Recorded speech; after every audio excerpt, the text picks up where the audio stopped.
अस्सलाम वालेकुम। LSN news के साथ मैं हूँ हुमैरा इकबाल। हुकूमत पंजाब की जानिब से सरकारी स्कूल्स में ज़ेर तालीम तलबा को ज़ेवर तालीम के वजीफ़ा की सहूलत पर डिवाइस होल्डर का डाका।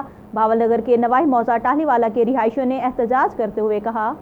नाम आफ्ताब अहमद है, मैं टालीवाले का रहायशी हूँ।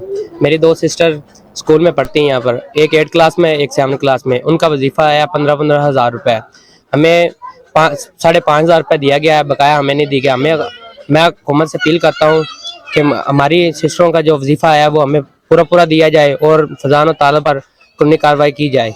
मेरी बच्ची स्कूले पढ़ती है तो 15,000 उनका वजीफा है।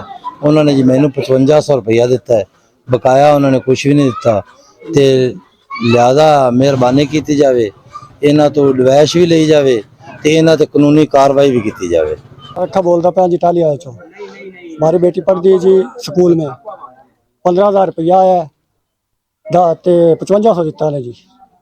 तो मशीन लैते आए ने, अंगूठा लवाया ने, अंगूठा लवाते जी उन्होंने 5500 रुपया दिता है। तो कानूनी कार्रवाई की जाए। नाम उन्होंने फजान अली तो तालिब हुसैन जी। ये मेरे हमारे घर आए ने, घर आके दे गए पैसे।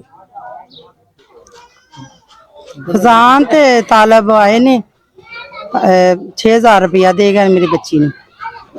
ते 15,000 रुपया आया सी ते सानू